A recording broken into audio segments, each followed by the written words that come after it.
You are listening to the Antler and Feather Co. podcast.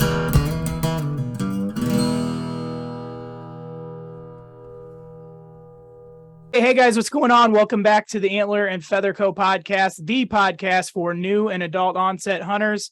My name's Vince, and guys, we are I like to say just over a month away. You can say just under 2 months, but I feel like it feels closer when we say just over a month from a lot of our deer seasons. So I hope you guys are getting out. I hope you're scouting, preparing, practicing, doing everything that I talk about, especially you new guys, to get yourselves ready to go for this season. If you haven't started scouting yet because you don't know where to start, you don't know what to look for, then today's episode is for you. Today, we're going to deep dive into preseason e-scouting, kind of the things that you could be looking for right now in the woods that you can transition into the season. And then we're going to also talk about, once you have started the season, how to break down public land. Some of us have set spots that we know that we want to go to, and some of us are going to go to land for the first time. So we want to talk about how to pick that piece apart, how to maximize your time in the woods by knowing what to look for before you go in, and to put together a plan. If you guys listened last week, we talked with Bill from Spartan Forge and kind of talked about how you can utilize Spartan Forge or other mapping apps to get yourself started in terms of, hey, this looks like a good spot to go check out, things like that. So this is going to be more geared towards boots on the ground. Once you're in there in public land, how to find sign and how to find deer so that you can get a tag put on a deer. So I don't want to waste a ton of time talking on an intro. I'm really excited for our guest today. You guys, I'm sure you already know who he is. Goes by DIY Sportsman, Garrett Prahl. Garrett, how you doing today, man? Doing great. Thanks for having me on. Dude, I appreciate it. So guys, aside from being a great hunter, Garrett has put out a ton of great information on his YouTube channel, DIY Sportsman, ranging from testing arrows, testing different gear, doing DIY projects, DIY sticks and different hunting gear, as well as how-to videos. So things to be looking for in the woods and from hunting. I mean, it ranges all over the place. So if you guys, once you get off here, I really recommend you head over there and check his stuff out, especially you new guys, because you guys can learn a ton. I was telling Garrett before, when I started a few years back, I learned from 3 channels, and his was one of the most visited channels in my YouTube list. And I've learned a ton from him. So I'm really excited to have him on. So Garrett, like I told you before, I'm going to say a quick prayer and then we're going to hop right in and get going. So Lord, I thank you for this opportunity to talk to Garrett. I thank you for his time. I thank you for his willingness to come on here. More than anything, I thank you for Jesus and what he did on the cross in our place. He paid a debt that we could never pay. And because of that, we get to enjoy your world, enjoy your creation. And I just hope that through me, you can reach more and more people to bring them into your kingdom and bring them into creation and to enjoy the woods that you've created. And I just thank you for everything. I want to glorify you through this podcast. And I ask that you would just be over this conversation. And we ask all this in Jesus' name. Amen. All right. So let's get kicked off. So for starters, what is your preseason looking like right now? What kind of stuff do you place value in before the season starts? So a lot of times you'll hear people say, don't pay too much attention to what you see in the woods before, don't go in the middle of June, because whatever you see then is going to be different by the time you actually get out and get hunting. So aside from, including e-scouting, what all goes into your preseason process to scout land for the upcoming season? Yeah, it does vary a little bit just depending on if it's a place that I'm familiar with or not. If I've been hunting a place for, 3, 4, 5 years, then usually in that scenario, I've already got a pretty good idea of how deer generally like to use that habitat. And I might have already, known of deer from the prior season that might still be alive. And so some of it is just inventory, but the other part of it is just trying to verify, especially the early season food sources. Once they get closer to the rut in that kind of scenario, I would generally know where deer are going to shift to and where they're going to start spending more time in daylight. But from an early season perspective, knowing hey, these oak trees on this ridge have acorns. They got a lot of them. It's going to be a great early season spot potentially, depending on when your opener lines up. Or there's a lot of browse in this area. Maybe there's agriculture close by. There's beans in a certain field versus corn. That might make a difference just in terms of how those deer are going to react during the early months before late October, November hits. So that's primarily what I'm looking for in that type of a scenario. Now, if it's like an out-of-state trip or a place that I just don't have a lot of familiarity with, then from the deer perspective, I really have no idea what to expect. I don't know what the hunting pressure necessarily is like. And so I usually, in that scenario, try to kind of strike a nice balance between doing a little bit more e-scouting, but then just verifying key things with boots on the ground instead of just trying to go through and grid the whole thing a month before the season. And usually in that scenario, I'm looking for, if it's an early season hunt, again, areas where I might expect to find food, see if there's any agriculture around, looking at the maps, see if there's anything that looks like it could be oak ridges, or if it's like a marshy type area, oak islands. Sometimes you can look at the tree canopies on aerial photos and be able to tell if it's a bigger canopy tree like an oak versus if it's smaller trees that might be more cover based rather than food based. So those are generally the things I would try to look for. And then, again, if I had the time, I would just kind of pop in and check some of those food sources. Usually all the stuff that I'd be looking for is in some close proximity to where I think deer might be bedding. And that's something, again, that ideal case scenario, you're able to check in the spring. I think that's usually the easiest time to find where those deer are bedding. And it does shift from late summer to early fall. And then, toward the rut, it can shift a little bit again. But trying to stay as close to some of that heavy cover or places where I expect fewer hunters to be, and then looking for those areas on the map and then just kind of verifying the food sources. More often than not, if I'm not familiar with the area, I'm not going through and trying to find and, kick out deer out of the beds, although that is a strategy that some people do just to see what's there. I feel like if I can verify those early season food sources, some of those transition lines, and also just verify that there's generally deer sign there, right? Is there tracks? That's a big one, obviously, especially if you go a little bit after a rainfall and just do that quick spot check. That could be a pretty valuable time to do that little bit of boots on the ground work before the season, being this close to when it actually starts. So one thing that, I mean, I even still struggle with from a new hunter perspective, when you're talking about deer beds and bedding, what are you looking for? How do you know, this is a bed, this is a bedding area? A lot of times you'll have people, even when they're e-scouting, looking at, oh, this should be where they're bedding or this and that. How do you figure out what a bedding area is, or how do you even begin to look for it? What kind of things are you looking for? Not so much on the map, because I know that can be probably really difficult, but what do you typically find that someone who's brand new can look at they're walking through the woods and they see whatever these signs are? What are those signs that tip off that this is a bedding area that you should kind of pay attention to? Yeah, so I guess the biggest one and probably the most obvious one is if you're bumping deer out from their beds, then right? That's like the best confirmation.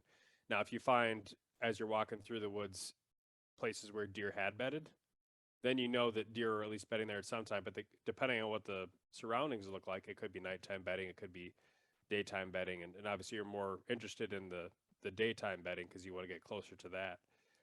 But if you're walking through the woods and you're generally in areas where they're not going to be really, too close to hunter pressure, we're not going to be like right off of a main hunter access trail, unless there's some kind of a dividing thing like, water that's preventing people from walking across, or a really steep bluff or something like that, then they might bed pretty close to where there is activity so they can monitor it. But otherwise, they're going to be looking for places where there's not as much hunting pressure. And oftentimes, just for general deer, you'll find it in thicker areas and along the edges of those thicker areas where they meet up and create transition lines with other types of cover. So if you're walking transition lines just in general, that's usually a way to make sure that you're covering ground efficiently instead of just beelining it, point A to point B across open woods. If you're following that transition line, a lot of times you can find when you're walking, the edge of thick and thin, you can see trails going in and out, and sometimes that can be a good verification too, that if if you're seeing that sign of those deer going in and out of the thicker area, there could be deer bedding in there without physically going in and bumping them out to check.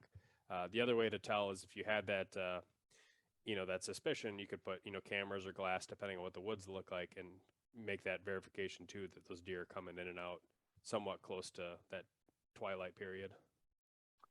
And how much stock do you put into that? Let's say you do bump deer out, or you have a pretty good idea, you can tell that a deer's been bedding there, still within the frame of preseason. How much do you really, is that somewhere that they're probably going to stay as season kicks off, as long as they're not being super heavily pressured?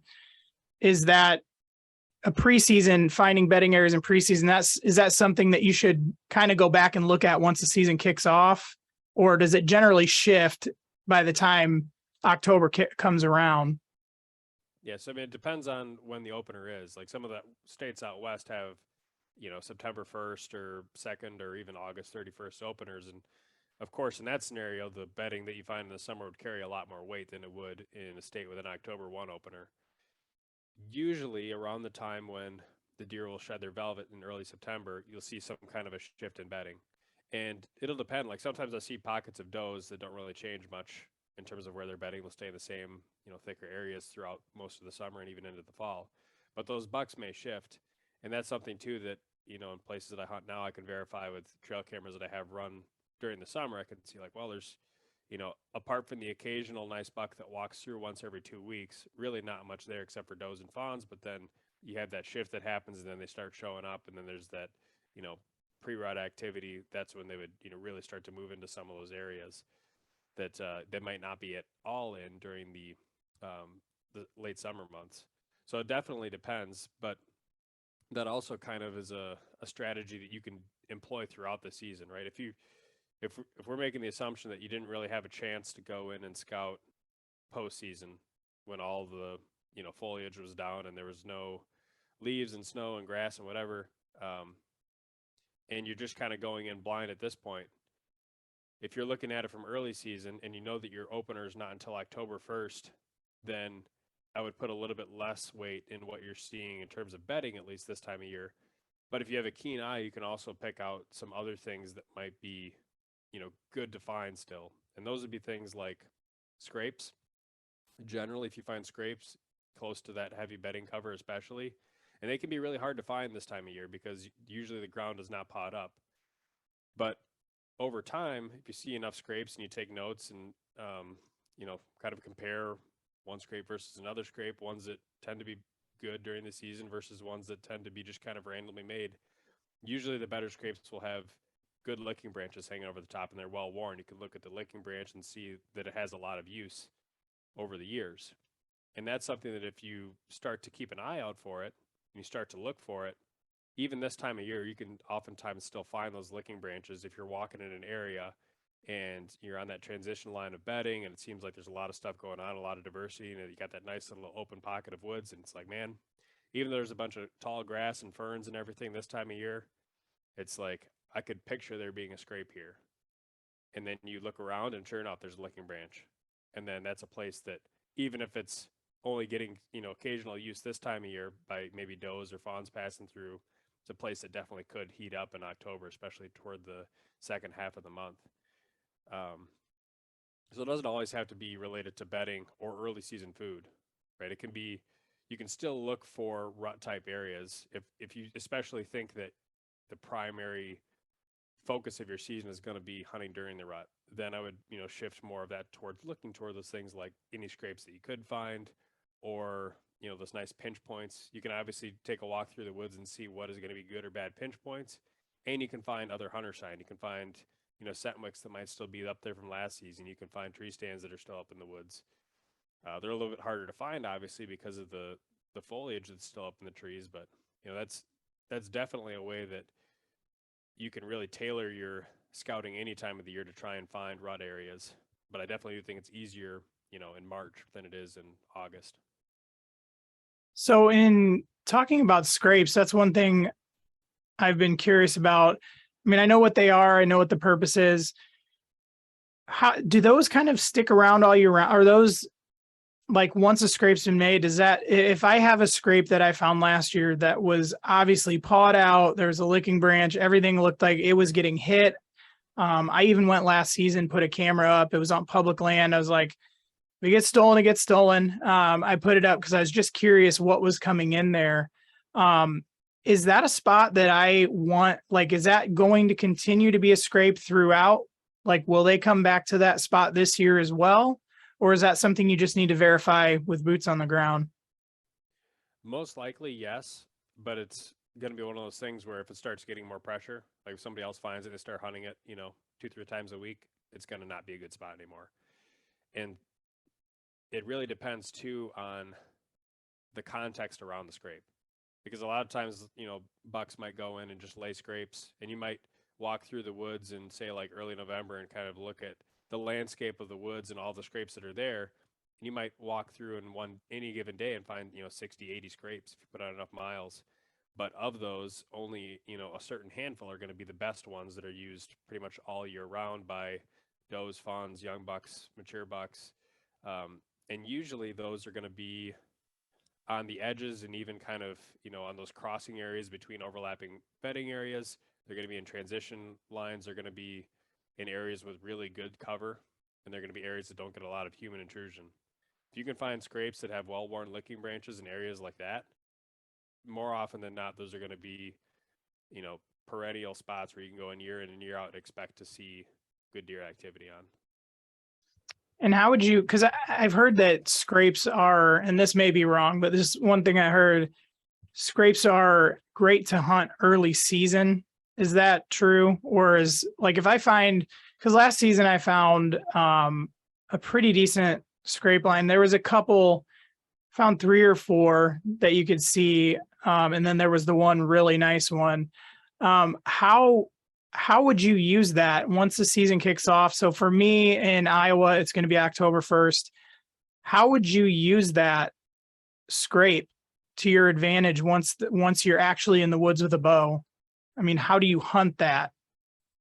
So one way you could do it, because if we're talking like early season, like in other states where you can hunt early September, if you find a scrape that's opened up in proximity to early season bedding, it can be really good right now. Like you can hunt it right that day. And what you find is if you have to wait until say early October, those scrapes that you find might still be good. And obviously the closer you get to the bedding, the better, but you might start getting more nocturnal depending on how, what close proximity you are to that bedding. A lot of times you might have, especially some of the older deer, they might wait until it's a little bit after dark or like right kind of at twilight until they leave kind of that little pocket around their bedding and get out to some of those scrapes that are a little bit further away. And so in instances like that, one thing you could do, especially if there's a scrape line, like I think you kind of alluded to, there's some that were, better, maybe closer to the bedding, and then there's other scrapes further out. You could, put a camera on some of those scrapes that are more peripheral and just kind of monitor those. And if you're getting deer on those scrapes that are coming in, not too long after dark or even in daylight, then there's a good chance that if you wait for the right conditions and you go in and hunt that better scrape that's closer to the bedding, you might be able to get a good opportunity right then and there. I think the biggest risk with hunting them in early October is just that you go on that scrape that's maybe a little bit too far outside that bedding pocket and they don't show up in daylight, and then you get out of there and then they can smell that you were in there and hunted it. So that's probably your biggest risk early season. What I tend to find, and what I learned from talking to other people who have early openers, is that the difference between an early season being October 1 and September 1 can be a really big difference in terms of how you hunt quote unquote early season. Now, one more question, and we'll get off the scrape thing. Is there, and this is more of a lighthearted question, is there any stock in, you hear people say if you find a scrape, pee in it? Is that myth? Is that just kind of like people just say it in a joking manner? Or is there any truth? Is there anything, is it best if you do find a scrape, is it best to just leave it alone? Or what is there any truth behind manipulating that scrape at all? There can be. I think the best thing from a manipulation standpoint is if whatever's there naturally just doesn't suit you from the ability to make a kill on that scrape. If you have to clear a shooting lane or whatever to be in the right tree, to give you the right cover, to be able to shoot that way, or to be able to work the wind and thermals right, then that's kind of more, I would guess, quote unquote, better. Or if you just want to spruce it up a bit and add maybe a little bit more of a licking branch or something to that effect. But typically, what I find is that if a scrape that's naturally in the woods is already a good scrape, it's going to be a good scrape regardless of what you do to it. And the deer are going to come back to it just like they were the year before. And I've, in the past, tried not doing anything to those scrapes and just hanging a camera over them.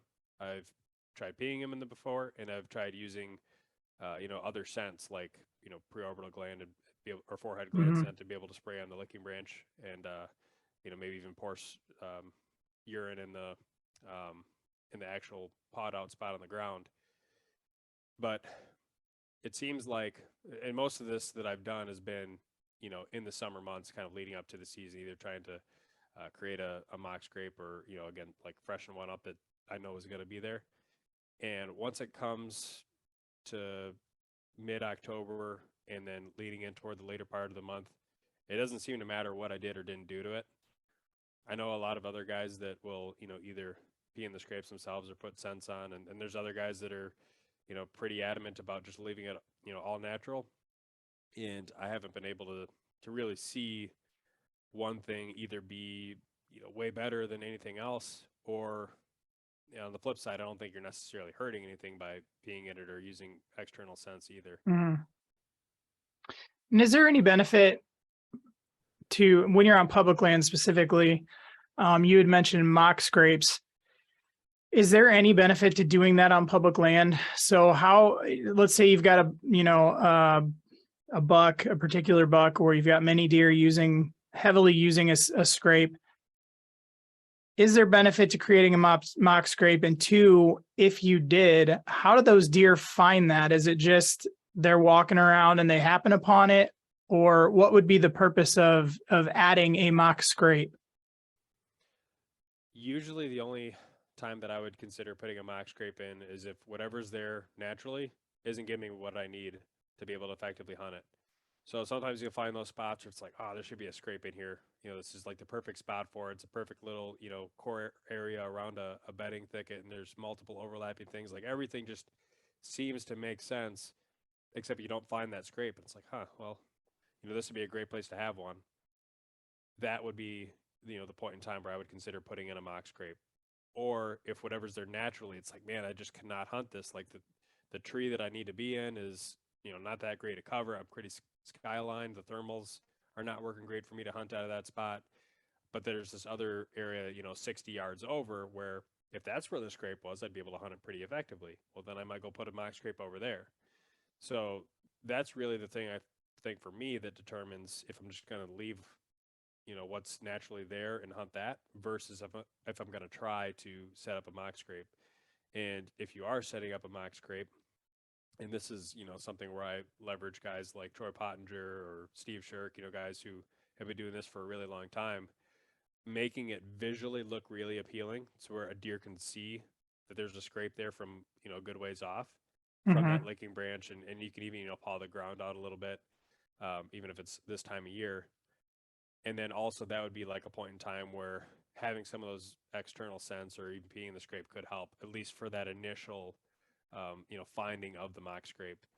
What it seems like I find too sometimes is that even if I go out just to hang cameras, that first day after I hang the cameras, I might get like a number of bucks on the cameras, and then I might not get anything for another week or so, and then they start moving back around again. And I think some of that is they could have been using those areas right now, and then they smelled my intrusion, and then they stayed out of it and like moved away for a little bit. But I think another, theory behind that is that maybe they're not going through that trail every day right now, but they smelled that you walk back there, and they could smell that you're not an immediate threat there anymore because it was like, 8 hours before or whatever. They can tell that scent is not super fresh, but they're curious, and so they might go follow that, and then they find the spot where you, stood around and did that work and hung those cameras and whatnot. So I think from that perspective, there's some ability for them to go ahead and find that anyway. And if you did a good job in terms of making it appealing for the deer, both visually and just, giving them the licking branches at the right height and all that kind of stuff, then generally they'll start using it. I have had some that have failed. I've had some where I've tried to put them, 20 yards away from a natural scrape, and I thought I made mine look pretty good, but it was in a better area for me to hunt. And then they would kind of ignore that mock scrape in favor of the natural one. So sometimes it's just a trial and error game. Yeah. So getting back to seasons kicked off, I guess it would probably be better for you to explain, like, when you're getting to a new piece of land, a lot of newer hunters, or even myself, like I don't have the experience yet to like know all the public land around me like the back of my hand. So a lot of times if I do go explore a different spot, even 3 years in, it's a brand new spot. So when you get to a new spot, what are you looking at, and what is making you decide, hey, I want to hang out here, or I think this is going to be a good spot to hunt deer? More specifically, I think most of us focus on hunting bucks versus just, random deer, does, and everything else. What kind of things are you looking for as you're walking through the woods that kind of indicate this is where I should be? And even if it's just today or whatever your plan is for the hunt. Yeah, I'm just curious kind of what catches your eye that makes a spot look like something to invest time in. Yes, I think I'll start more globally and then kind of hone it down.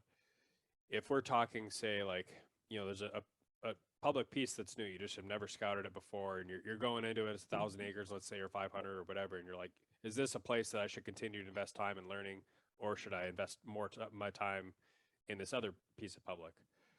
Some of that's going to be on the front end e-scouting, and I'll look for things like, does this have everything that a deer is going to need to live its life and get old?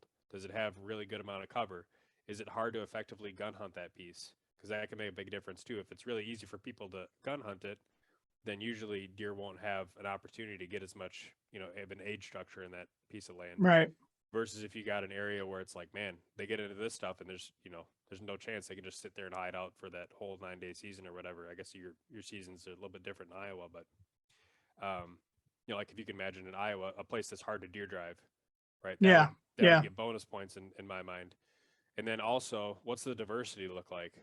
Is there multiple different kinds of cover? Is there, storm damage or logging or, different edges that are naturally occurring within the land itself?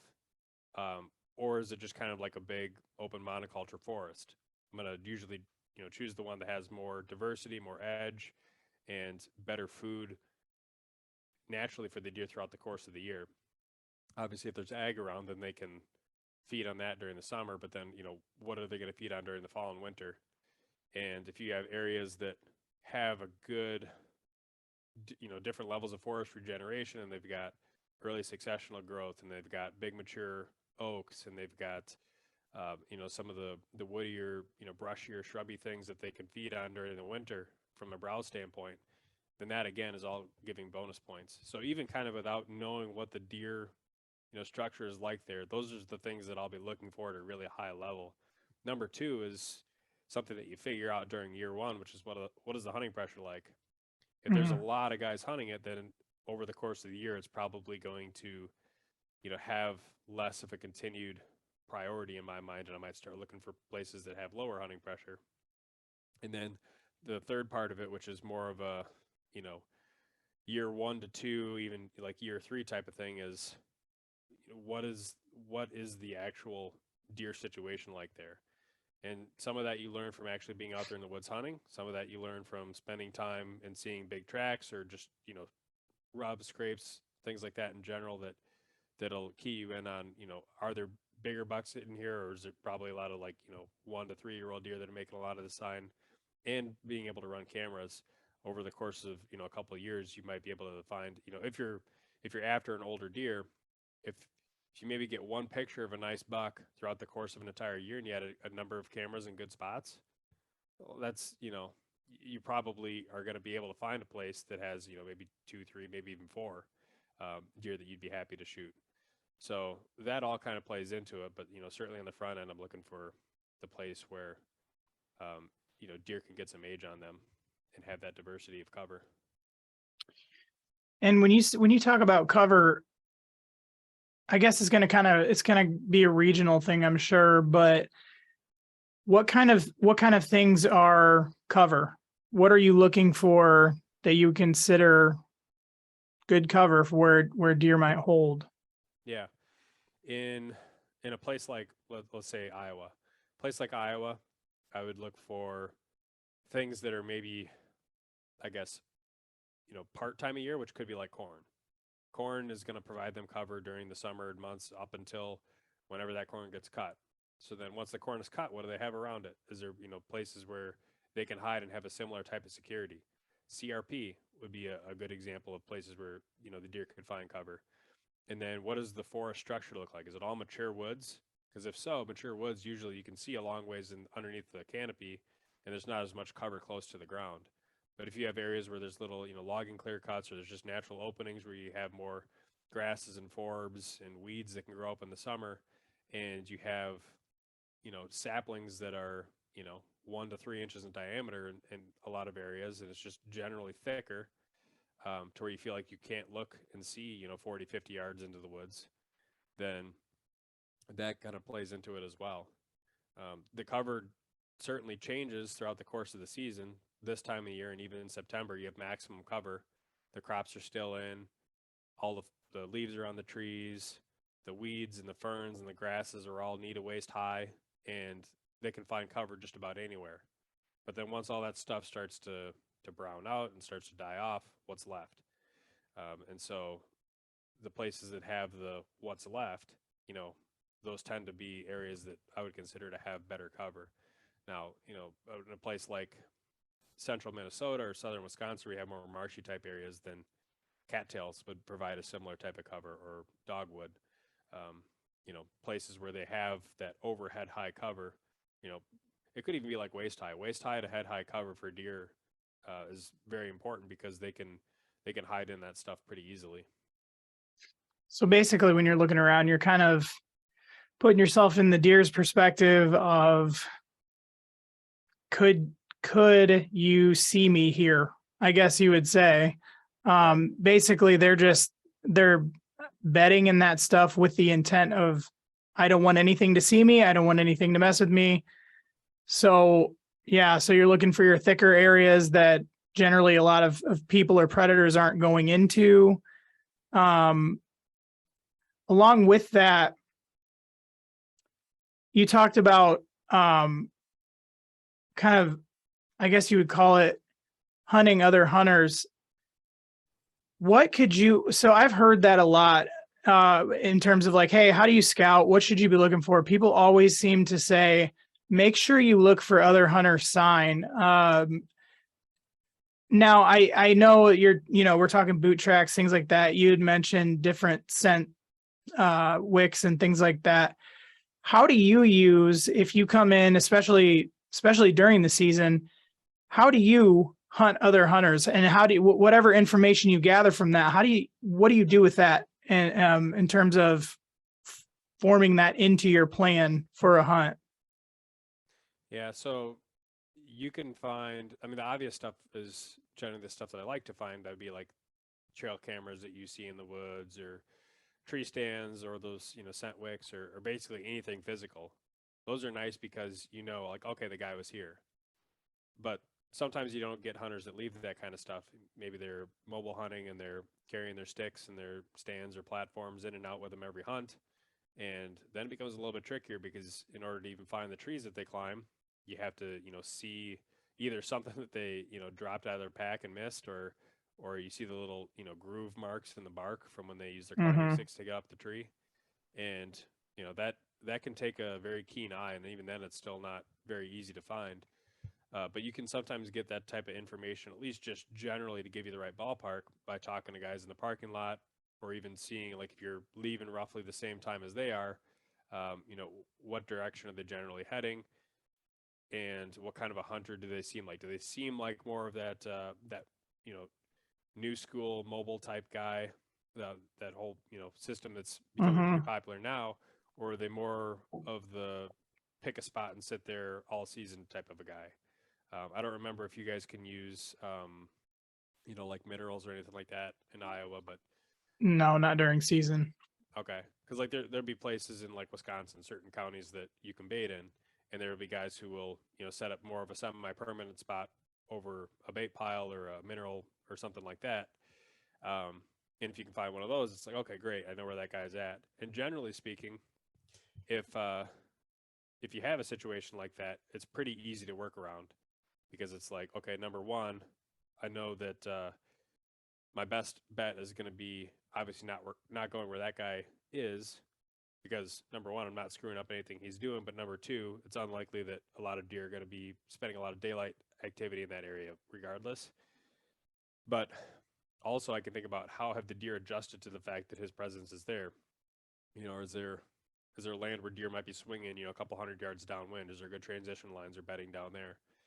And if you're talking about more of the mobile hunting type of a guy who's maybe hunting a different spot every time that he goes in and out, he's doing a lot of scouting in the off season, and you can just tell he's generally putting in a lot of more work than I would say the average guy. Then that can be pretty tough to try and number one stay out of their way, so to speak, right? Like not accidentally bump into him, just like they would not accidentally bump into you. Becomes a little bit Mm-hmm. hard because you might be looking for the same type of stuff. Um, but also it becomes really hard to think about how the deer are patterning that type of a guy because if he's not doing the same thing over and over again, it's gonna be tougher for the deer to pattern that type of hunter. Just like it would be harder for them to pattern you if you were hunting in a more mobile capacity. So you just kind of have to do your best to figure out, is this guy bouncing around all over the place, or does he generally seem to be in like a certain area of the public land? That's where a lot of times I like to use places that are bigger acreage. They might attract more hunters, but oftentimes guys generally have pockets that they tend to go into, and you can find areas that are generally unpressured. And on smaller pieces, it can be kind of tough because it doesn't take much for one or two guys to go in on like a weekend or something and do some in-season scouting and kind of mess things up a little bit. But if you have a smaller piece that maybe there's a little pocket of cover that doesn't look like much that's separated by a creek, it's like okay, Mm-hmm. well there might be deer back in there. Maybe that's the the little spot that is unpressured. So it Now, can be tough. do you generally, I mean, is it just case by case, or are you generally kind of, I'm trying to take a couple like of the common pieces of advice I've heard that, on you take it at face value and it's like, yeah, that's great, thanks, but not really understanding. But a lot of times you'll hear go deeper than anybody else, go farther back. Do you subscribe to that all the time, or is that kind of like you were just saying, you just have to? Because I mean, there's a lot of times I pull up to a lot of our public land and I'm in Iowa. I know people are hunting it, but I don't run into a lot of hunters. So is it generally the best practice to, if you're able, go in deeper to those areas that maybe on a map provided everything you talked about earlier and just start there? Or like I said, once you get out of your vehicle and you show up to this land for the first time, I mean, do you go in with like, I'm just going to go into this point X on the map and we're going to start there? Or how do you handle that type of situation? So if you are in an area where you're generally not running into other people, even if it's like a bow season versus gun season thing, you're like, I know it's going to get pressure during gun season, but as of right now, it seems like I'm the only guy hunting this, smaller piece. Then, generally speaking, it's better to number one look at it from the lens of not go back to the deepest thing, but go back to the most unpressured thing. I think deep and unpressured for a long time have kind of been synonymous, but Mm-hmm. now that that narrative of you got to go deeper has gotten so ingrained in modern hunting content, a lot of guys will be walking past deer to get to the deep spots that they think deer are going to be at, And Right. as such, the unpressured stuff ends up being stuff that's either closer to the road or somewhere in the middle. So think about it from that context too of like, if it is a heavily pressured piece, there might be some guys who are already going deep. So think about it more of where the deer are getting unpressured. But if it's a piece of land that you truly don't think there's a whole lot of other hunting pressure right now, I would guard against going toward the deepest, best spots first. I would more like to take the approach of how can I tackle this on, let's say, like a 10-day plan, and each time I end up getting a little bit further in. Because if you just go to the deepest spot right away, well, you're going in and going out, and you're walking past probably a lot of deer, and you're putting your scent trail in all that area. Versus if you start and you hunt the first, pocket of cover that you think might hold deer one day, and then you move on to the next one and on to the next one, then systematically you're working your way further and further back into that area, but you're doing so in a way where every time you go in, it's like a fresh sit that you haven't put any of your own scent in there yet. And so in terms of, I've been told, I actually back, I don't know, beginning of last season, I messaged a pretty big name hunter who is known for being very aggressive when they're scouting. What do you consider to be too aggressive or too conservative? Because I've kind of had a progression. My first year, I know for a fact I was way too conservative. I found the first little piece of sign. Maybe it was like a track, a trail, and I just set up in a tree because I'm, like I said, being on public, I'm more of a mobile hunter and I'm in a different spot every time, but I would stay back because I didn't understand how close you could get to areas where deer might be. And I would end up seeing deer. I'd see them, but they were nowhere near where I could shoot them. Then last year, at the beginning of the year, I kind of started the same way. And when I had messaged him, he kind of gave me the advice of, hey, because you're new, what I'm going to tell you is go in there until you start bumping deer. My question off of that too is, when you do bump deer, where do they, I mean, obviously you don't know exactly where they go, but generally where are they going and how long is it going to be before that spot's good again? So I guess if you could just kind of speak to like the limitations of being aggressive versus, how far do you normally take it before you're like, I really don't need to go any further than this? Mm-hmm. So I tend to say that if for guys that are either newer or if the piece of land that you're hunting is just newer to you, then I would tend to lean more aggressively as well. And part of that for the new hunter perspective is, how are you ever going to know what's too far if you never break that line? Right. Right? You might be thinking you're ultra aggressive, in reality you're more conservative than you think you are. But if you occasionally are bumping deer, then you know. And having that experience of bumping those deer means the next time you're going in the woods, you might be thinking about it through a different lens of, this seems really similar to that other scenario that I had. I bet the deer might actually be right in here, and I probably can't go too much further. And you're building that experience in more of a rapid succession. And it may hurt you your first year or two, in that if you're constantly getting a little bit too far and bumping those deer, you might be making those deer a little bit harder to hunt that season. But by the same token, you're accelerating your own growth and experience as a hunter of knowing where to draw the line. And that's really going to help you in year 2, 3, etc. So I would definitely, say that an aggressive mentality is good first, and then you can kind of tailor that to your own experience as you continue to hunt. Like if I'm going in and I know that I've scouted this, a certain place a bunch of times, and I know there's a really big deer back there, and I have a pretty good idea of where he's bedding, like I'm going to be more conservative generally in that type of scenario, especially if I know that I might be one of the only few guys that's back in that area. I've got all the pre-rut, I've got, all the rut, and I can stay more conservative where it makes sense to, and I can be more aggressive when I have the right conditions to be so. Versus if I'm like, well, I think he might be bedding out in this pile of brush, and I go out there and check, and yeah, sure enough, he was in there, but I just busted him out, and I don't know what that deer's personality is like. I don't know if he's going to come back right away, or if he's going to shift his bedding 100 yards to a secondary bedding for a week. Because to a certain extent, becomes a little bit more individualistic. You know, a lot of guys will say that the older deer gets, the more likely he is to stay right in that same core area. Um, but I think that depends a lot too on what the cover is like, what the hunting pressure is like, what the deer's personality is like, what his personal experiences over the 3, 4, 5 years he's been alive has been. Because I'll talk to a lot of guys too that hunt in more bigger woods, and they're like, yeah, if you bump a deer, like he might just go to the next ridge over, and he'll be 3/4 of a mile away, and he'll just stay there for a while. Um, but if you have a place where you've only got 1, 2, or 3 really good pockets of bedding cover, and that's the best 3 spots of bedding cover in the whole area, he might be more likely to come back right away to those.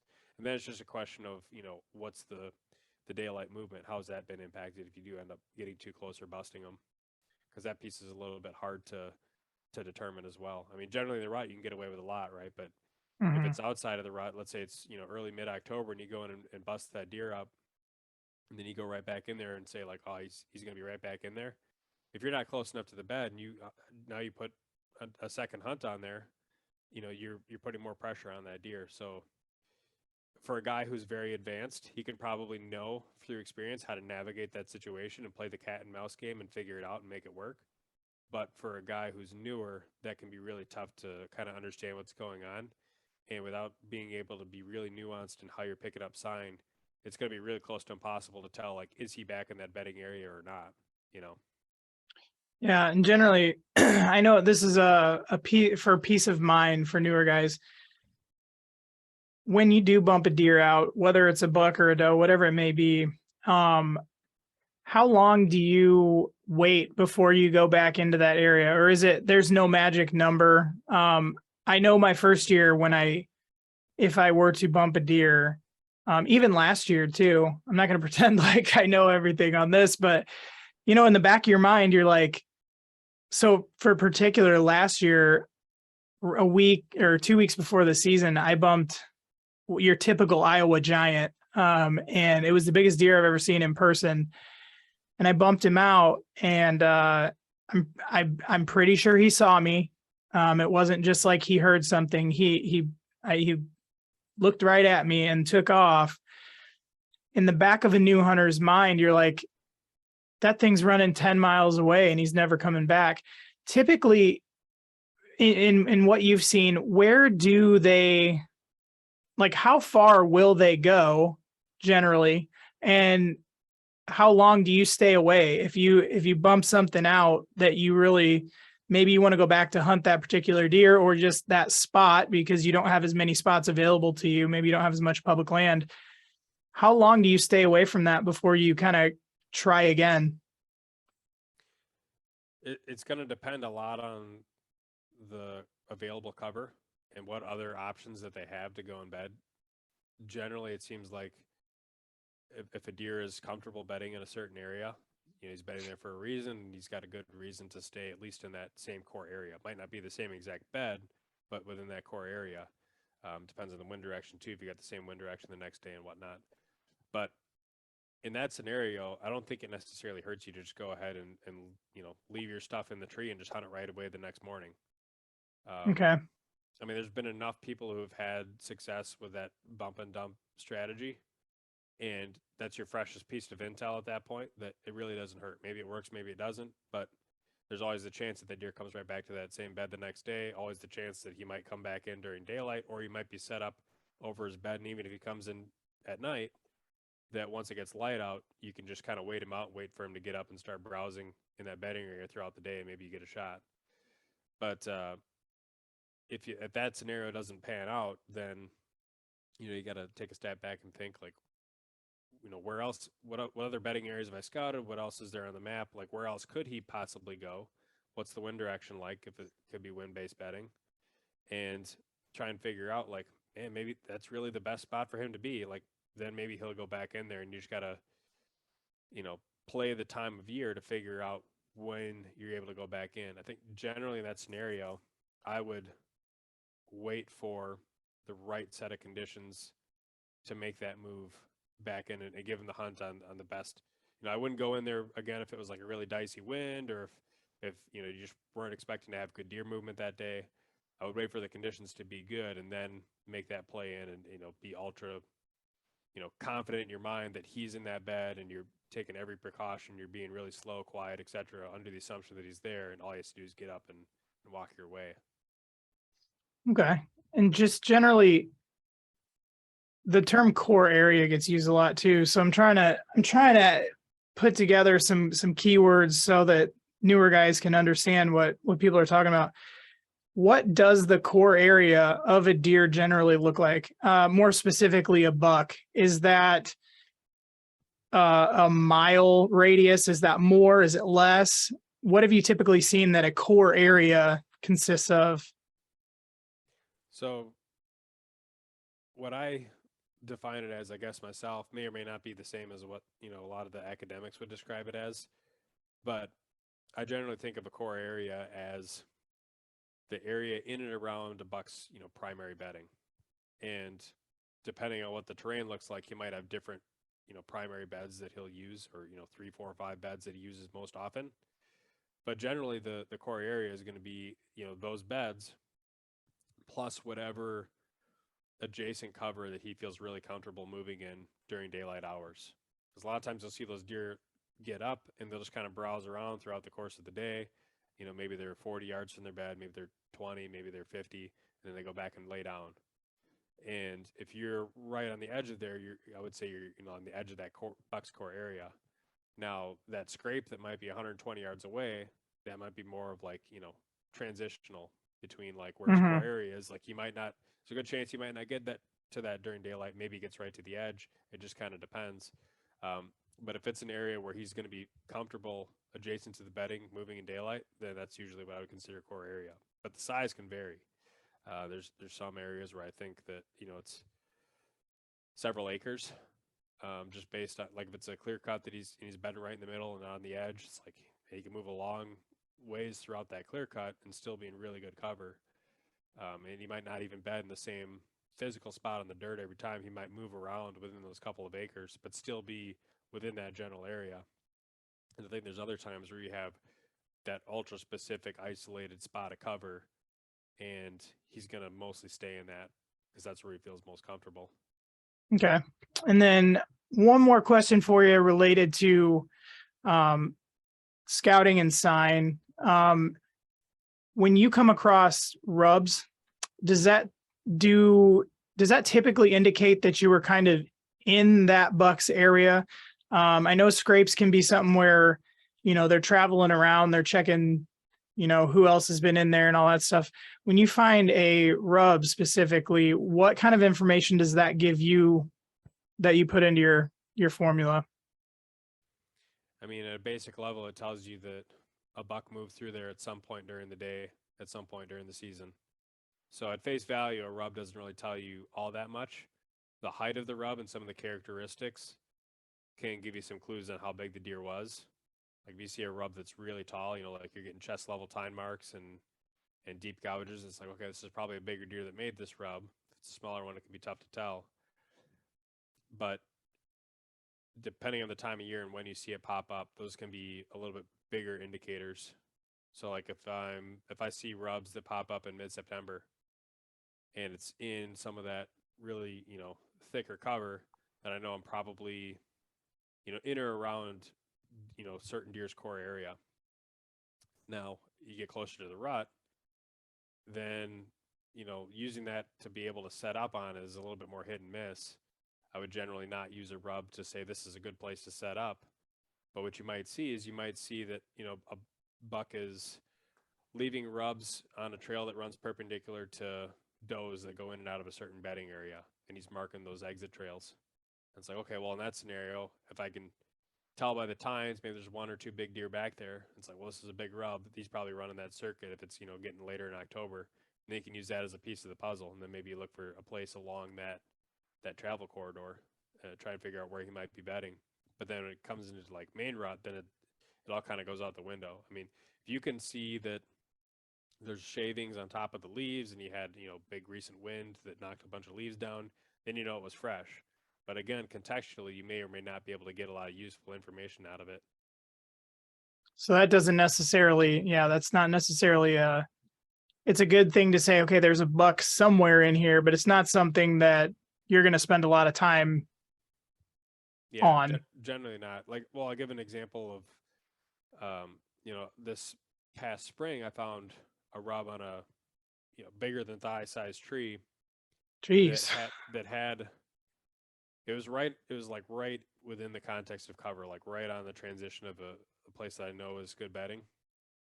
And it had tine marks that could only be made by like split brow tines. And there's a certain buck back there that had double split brow tines. I'm like, okay, well, I know that buck probably made that rub.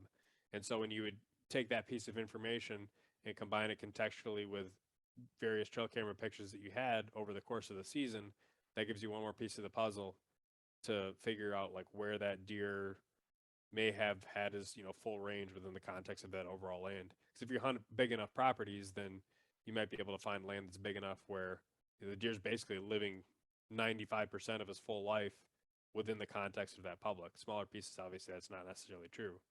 Right. But it can give you little pieces of the puzzle like that. Awesome. Well, I think that's a ton of information for people to digest. Yeah, I'm excited to kind of take some of the things you've talked about and put it into strategy going in the season. Because I know last year and even going into this year, things that I've learned from the previous years, I feel better about knowing what I'm doing in the woods, knowing what I'm looking for. But it's still, when you're new, even when you find sign and the things you're talking about, you're just not really sure what to do with it. So I think this has answered a lot of questions for me.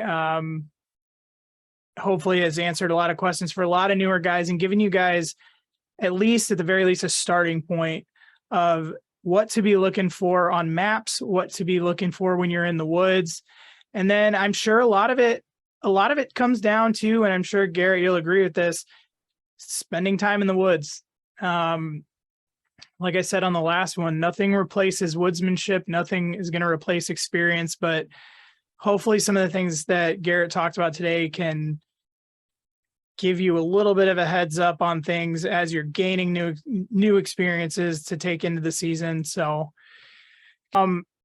let everybody know where they can find you particularly, because I find you to be an incredible resource, and not just for new guys either. I mean, you cover such a wide range of topics that you're just your explanations on things are great. Your videos are great.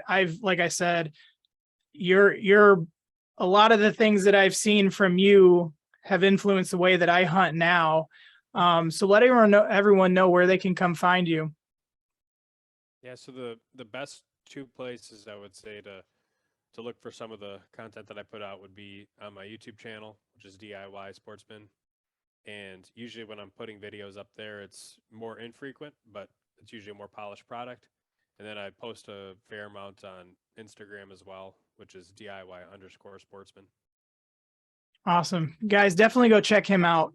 Especially newer guys. You're gonna gain a lot of knowledge from him. So if you guys found value in this show, I appreciate all you guys listening. Please head over to wherever you're listening to this podcast. Make sure to subscribe and follow. We've got a lot of good guests coming out, and I don't want you guys to miss any of that. Head on over to at Antler Feather Co. on Instagram and YouTube. We're also out there.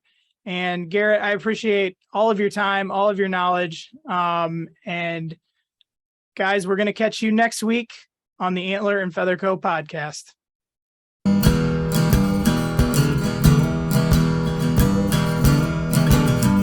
You are listening to the Antler and Feather Co. podcast.